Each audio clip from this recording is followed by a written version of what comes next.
Welcome to Let's Talk Jason Investing with Jason. In this episode, we're diving into issue 5 of our Jason Investing newsletter. Issue 5 covers the week from March 31st to April the 6th. Each issue of the Jason Investing newsletter includes several key sections. Firstly, we always delve into some general trading knowledge. This trading knowledge is closely related to the trade notifications featured in our newsletter, which in turn are integral to the strategy we advocate for our subscribers. For example, for this issue 5, we're covering option Greeks, Delta. For the portfolio review section, we will examine the performance of our portfolio over the past week, as well as its performance since inception.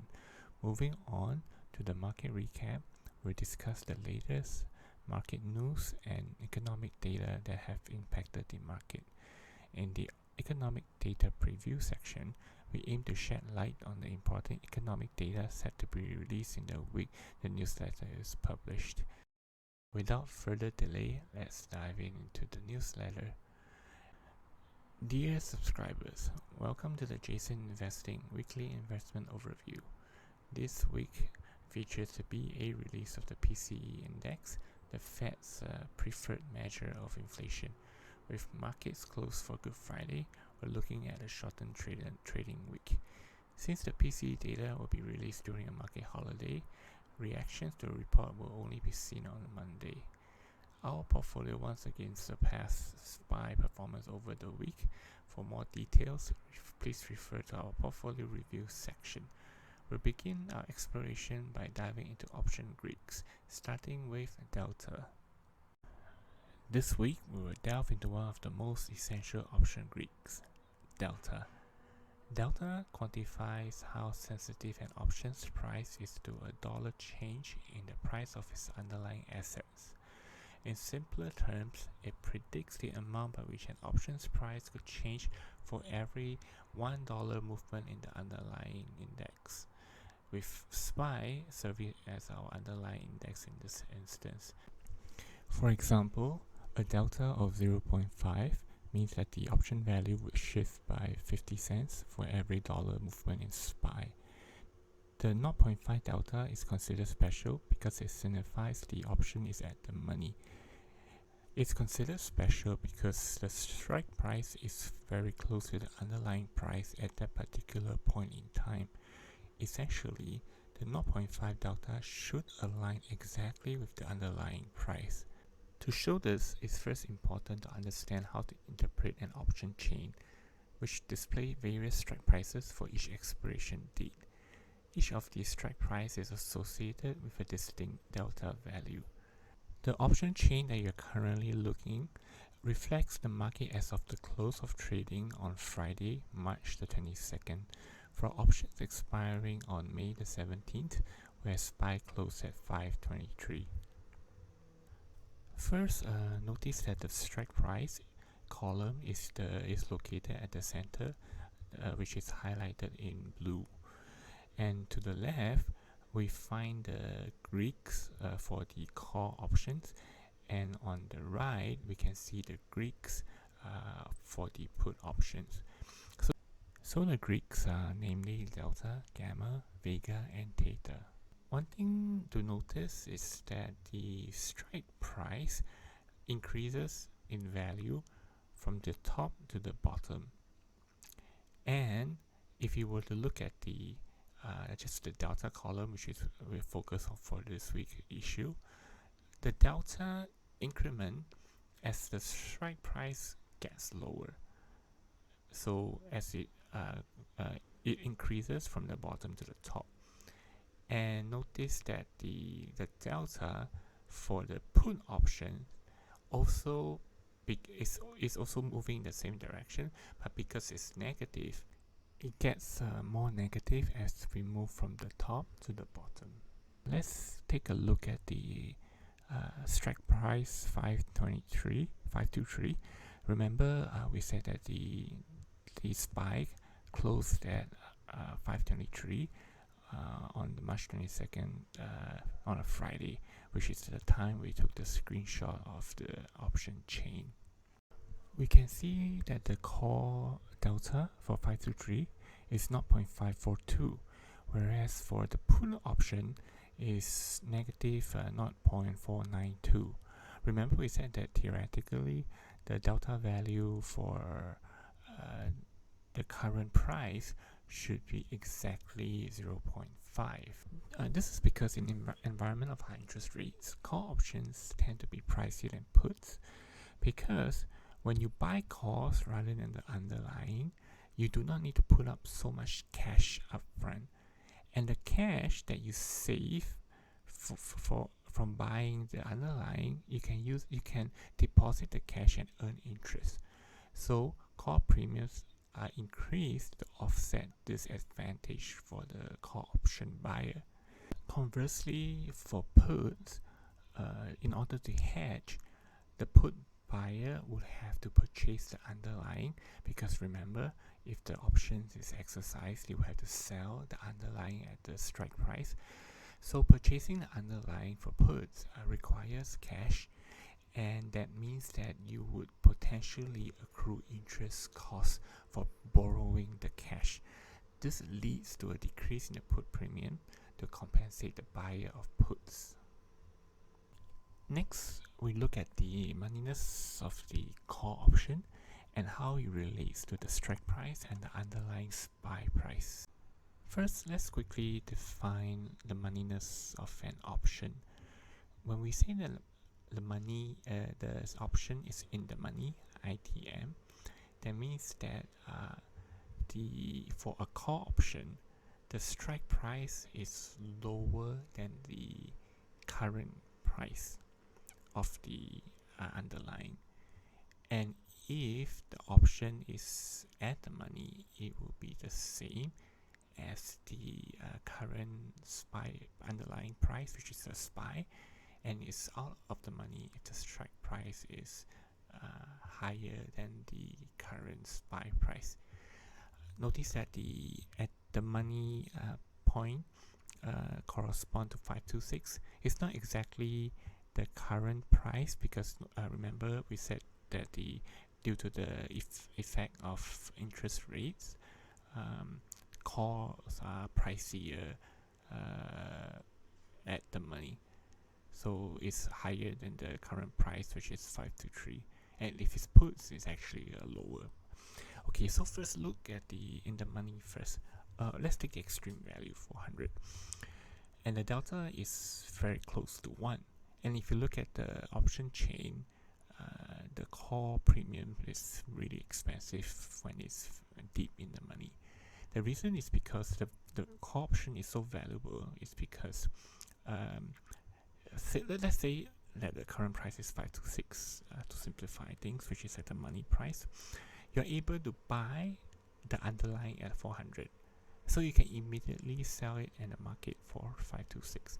So you can picture an idea that why it's so valuable, right?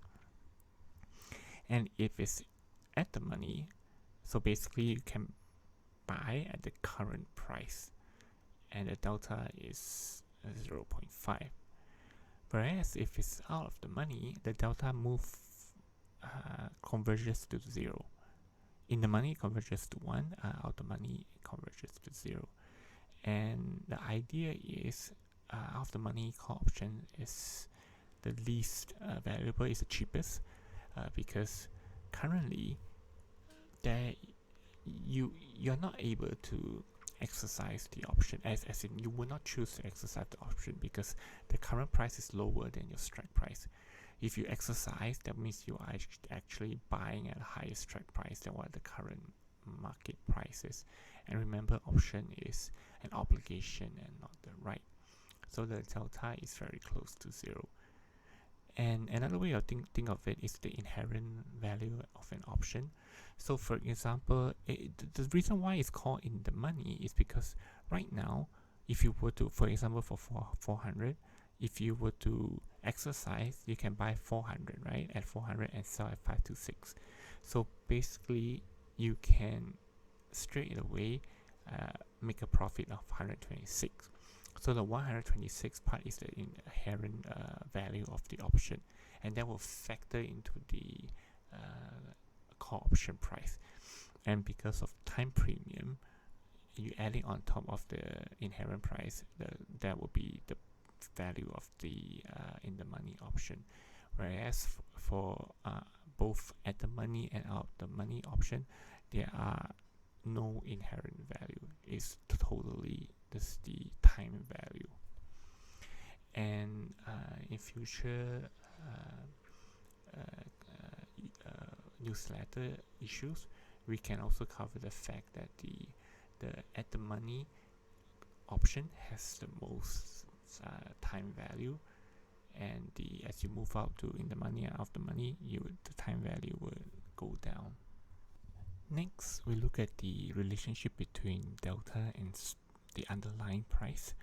Note that the x-axis is no longer the strike price, but the underlying price. So you see that it's basically it's flipped as compared to the one with the against the strike price. So the reason for this is, you can think of, okay, so when you buy a call option, you make money when the underlying goes up, if you're long the call. So as the underlying goes up in price, your call option will become more valuable. That means it will be more in the money. The inherent price will be higher. And if it were to go lower, the value of the call option would decrease as the call, which means that the call option is losing money. So this also corresponds to the delta. So when you get more in the money, it converges to 1, and as it gets more out of the money, which means it's further away from the current price, the delta converges to 0. And remember that deltas signify how much the call option move with respect to the underlying. So as you get more in the money, as the underlying goes up in price, it would move closer and closer to the underlying, which means that if the underlying move for $1, your call option would probably make $1, but it will not go above $1. It always caps at 1, and subsequently it caps at 0, which means that even if the underlying goes down a lot, your call option would not lose any more money if it hits a delta of 0, which means basically you have lost all the premium. The next chart just shows that the call delta versus the underlying and the strike price is just a reflection along the y-axis. Now, how about the delta versus the payoff diagram? So delta actually represents the tangent slope, or it's the first derivative of the Taylor series of the payoff graph at a specific underlying price. So given the non-linear nature of options payoff, the slope varies across different underlying price. So okay, to illustrate, let's look at the payoff diagram. So as you can see, as we move up along the underlying price, the slopes get steeper, right? This is the same as the one that we saw before. The delta increases and converges to 1 as we move to the right, whereas if we move to the left, it converges to 0. So pictorially, in terms of the tangent of the slope, we can see that delta gets more and more steeper, and it will not get more steeper than 1, which is how the underlying move. So if you were to see, for example, 574, the slope is 1, you can picture that the underlying move exactly along this tangent slope. Because it's very close to 1, it moves exactly the same, the payoff of the underlying, that is. To illustrate this, we will look at the trade notification for our paper portfolio that we send to our subscribers. We will attempt to calculate the portfolio delta, which is the combined delta for all the positions in our portfolio as of the date of the screenshot. To compute the portfolio delta, we do the displayed calculation. So for the underlying shares, SPY shares, it has a delta of 1, and we have 90 shares. So basically, because one option contract is 100 shares, right? So 90 shares would be 0.9, and then we have 3 call options at a delta of 0.85, and because we're long, it's positive 0.85, and then we have a short call option with a delta of 0.14, and another short at 0.07, and another one at 0.12. So we just do a weighted average of depending on how many positions we have for the particular options. We get a total delta value of 3.12. So this means that that at the current price of about 523, it is as if that we buy 312 shares of the underlying, and this, so our option portfolio in this case it also includes 90 shares of SPY. So our portfolio will move similarly to 312 shares of SPY, but that is only the case if it moves close to the underlying price. That means it goes above a few dollars above the underlying, or it moves down a few dollars below the underlying. Because the thing is, delta is only a linear approximation. I remember we talked about the Taylor series, so it's just a first derivative of the payoff. So if we move further away from the underlying price, the linear approximation will no longer be that accurate. Okay, so another way to see this is, if SPY increases by $1, we will gain $312, and if it goes down $1, we will lose $312. This is the same as if you are buying 312 shares of SPY. So now we have come to the trade notifications that we send out to our subscribers every week. Beginning for the week of issue 5, we will distribute the trade notification every Sunday, and the action is to be taken on a Monday.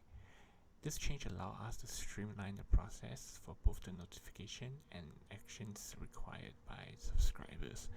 This is the reason for saying this is because prior to issue 5, we will send out a notification via email that action is to be taken on the following day. But due to the complexity of sending out many emails, we streamline the process. Just send out the notification with the weekly newsletter, and the action will be taken on a Monday. So for this week, because it's the first day of the month of April, because of the dollar cost averaging, the notification is just to purchase the SPY shares valued at 2,000 USD at the opening market price. So this means that you buy this however number of SPY shares, 2,000 USD can fetch you at the opening market price on Monday. Each week we will also review how our portfolio did for the week. This week our portfolio marks another period of growth. So despite initial declines in the first few days, there's a strong recovery observed in the last 2 days. The current week chart, return chart, which we will show later in the slide, illustrate our portfolio performance mirrors a leveraged version of the SPY returns. So basically, the downside is more pronounced compared to the upside. So both the upside and downside will both be leveraged, but the downside tends to be more in intensity than the upside. This trend is attributed to our portfolio becoming more leveraged following significant profits, as evidenced in the since inception chart that we will show later. Such profitability has driven the delta of our options closer to 1, indicating that any market downturns will primarily affect the gains previously made from the option and not new losses. So the reason for the pronounced downturn is because as if you recall, the delta converges to 1. The change in the delta, because your delta is already very close to 1, so it will not, because it's capped at 1, it will not change very much to 1.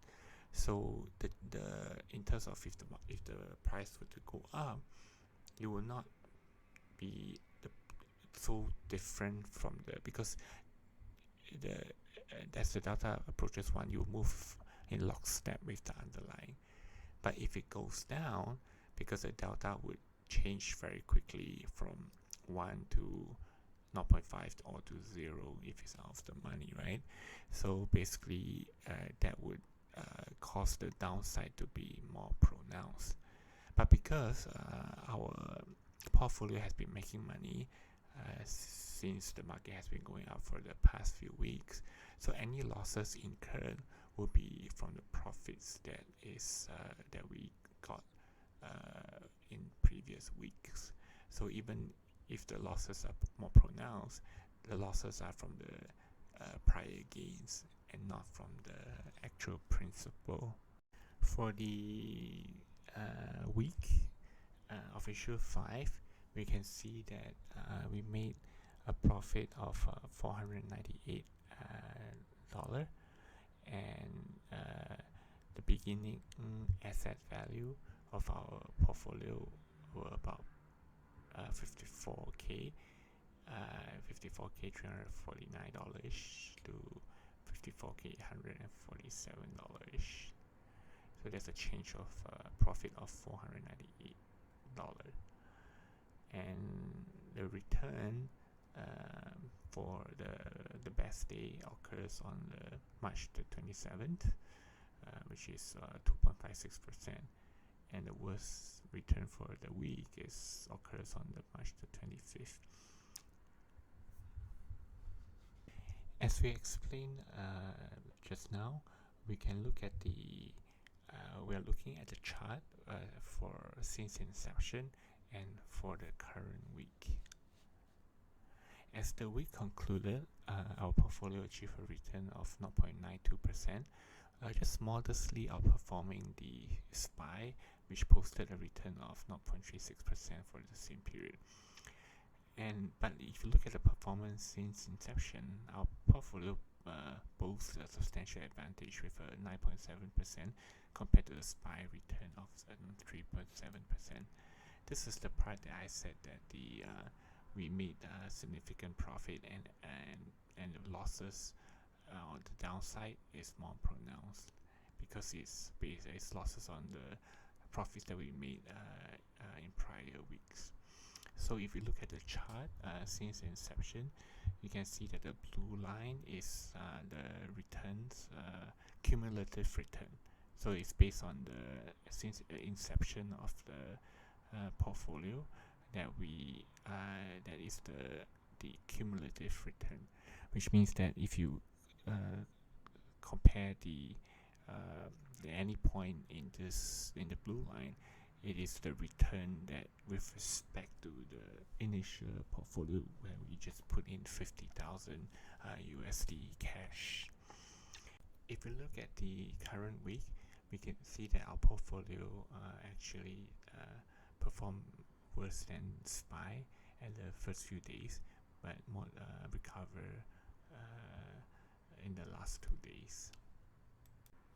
In the market recap section, we will recap the prior week, what happened in the market and how it affected our portfolio. So in the week prior to issue 5, the Fed convened for its March FOMC meeting, and during which the Fed also updated its economic projections in the SEP report. The Fed decided to maintain the Fed funds rate at 5.25 to 5.5% range. In the summary of economic projections report, we can also see the dot plot, and the dot plots suggested a notable decrease in rates over the coming 3 years, and also signal the rate reduction in 2024. That is the median projection.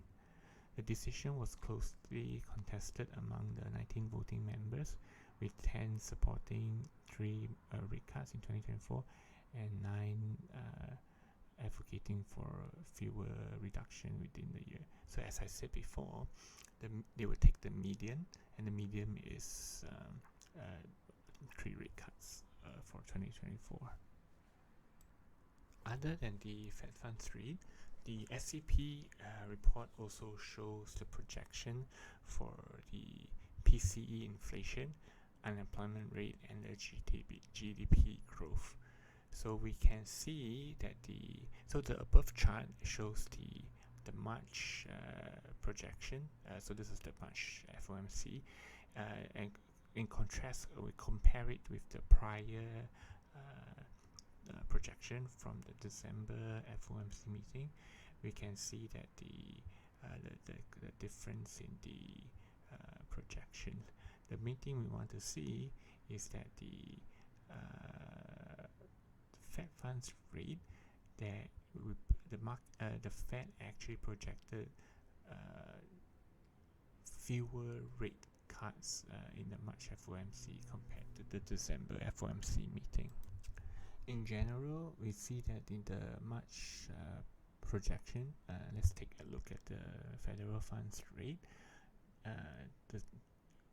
The March projection has a higher interest rate compared to the one for the December projection. So for example, on the 2026 circle point, we can see that for the March projection is above 3%, while for the December projection it was actually below 3%. So that basically implies fewer rate cuts to 2026 for this example. And also you can look at the other projection, for example, like the real GDP growth. We can see that there was an upward increase in the projection from the voting members for 2024, 2025, and onwards, but the long term is basically the same. So you can also see the unemployment rate, the changes between March and December projections. The newsletter will also give a summary on what happened in the market on a day-to-day basis, from the first trading day of the week to the last trading of the day of the week. Finally, we come to the economic data preview for the following week. So for each issue of the newsletter, we will also give a highlight of the coming economic reports for the week of the issue of the newsletter. For example, on Monday, there will be the release of the ISM Purchasing Managers Index, PMI, important gauge of the manufacturing sector's health and overall economic activity, followed by Tuesday, the jobs report. And finally, at the end of the newsletter, we will summarize what key takeaways and the market recap, and also give preview of what we're going to cover for the next issue of the newsletter. We've come to the end of the newsletter. To learn more, please subscribe to our newsletter by going to jasoninvesting.com and click subscribe now.